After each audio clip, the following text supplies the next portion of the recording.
Hello friend, Radhe Radhe. जय श्री कृष्णा। आप सब लोग कैसे हैं? आई होप आप सब लोग स्वस्थ और मस्त होंगे। Welcome to my YouTube channel. और आज मैं एक छोटी सी स्टोरी बताऊंगी दोस्तों।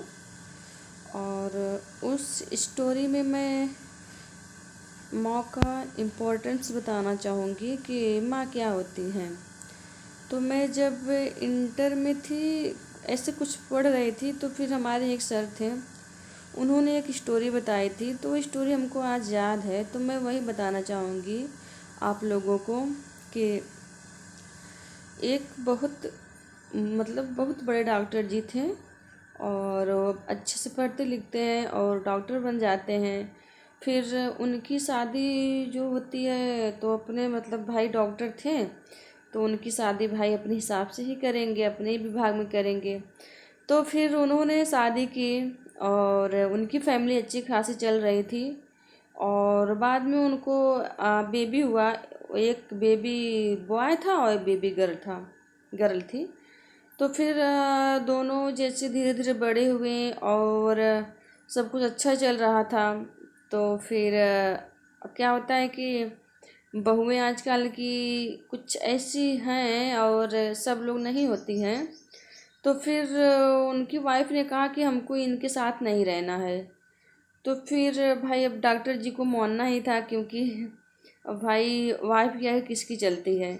तो फिर ऐसा ही हुआ। फिर लास्ट में क्या होता है कि डॉक्टर जी को कोई बीमारी हो जाती है। और उस बीमारी में उनके साथ ये होता है कि उनको पूरा हाथ पैर गलने लगता है। तो फिर वो अपनी चेकअप वकअप कराते हैं, दिखवाते हैं।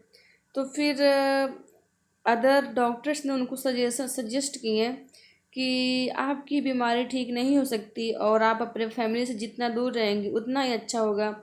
अन्यथा ये जो डिजीज़ है आपके वाइफ, आपके बच्चों के भी हो सकता है।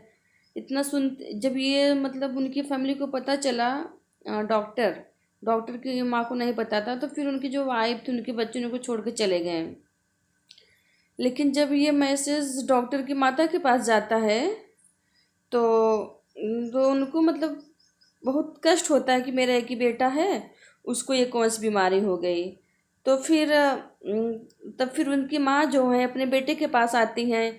और उनका बेटा जो डॉक्टर थे, तो अपनी माँ को अपने पास आने के लिए मना कर रहे थे। लेकिन माँ का दिल इतना बड़ा होता है दोस्तों, वो गई और अपने बेटे से चिपक कर रोने लगी। तो बेटा भी बहुत भावुक हुआ और रोने लगा, बोला माँ, मुझे मेरे चाहने वाले छोड़ के चले गए और आप क्यों आई हैं यहाँ पर, आपको भी बीमारी हो जाएगी। तो फिर उनकी माँ ने कहा, बेटा मेरा तो चल बसने की उम्र है, अगर मुझे कुछ हो जाता है आप तुम्हारे सामने, तो मेरी ज़िंदगी धन्य हो जाएगी। फिर भी माता का मन नहीं मानता था। उनका जो बेटा डॉक्टर थे, वो एक ही रूम में रहते थे। तो उनकी माता जैसे किसी डंडे उंडे के सहारे, उनके रूप में उनके सहारे थाली ही उनके रूम में ऐसे ढकेल देती थी। तो फिर ऐसे ऐसे हुआ। तो डॉक्टर जी जो थे, उनको ऐसा लगा कि यार मेरी माँ को कितना कष्ट हो रहा है, कहीं मैं किसी का कैसे मरूं। तो ऐसे डॉक्टर जी अपने रूम में टहल रहे थे चारों ओर ही, तो उनको छिपकली दिखाई दी। तो उन्होंने सोचा कि इस छिपकली में, इसकी स्किन में बहुत ज़्यादा पॉइजन होता है, तो मैं क्यों ना इसको खा लूँ। तो डॉक्टर्स जो थे, तो फिर वो क्या डेली एक या दो छिपकली वो मार के खाने लगे। जैसे जैसे वो छिपकली खाना शुरू किए, तो उनके जो उनका डिजीज़ था उसमें काफ़ी सुधार आया।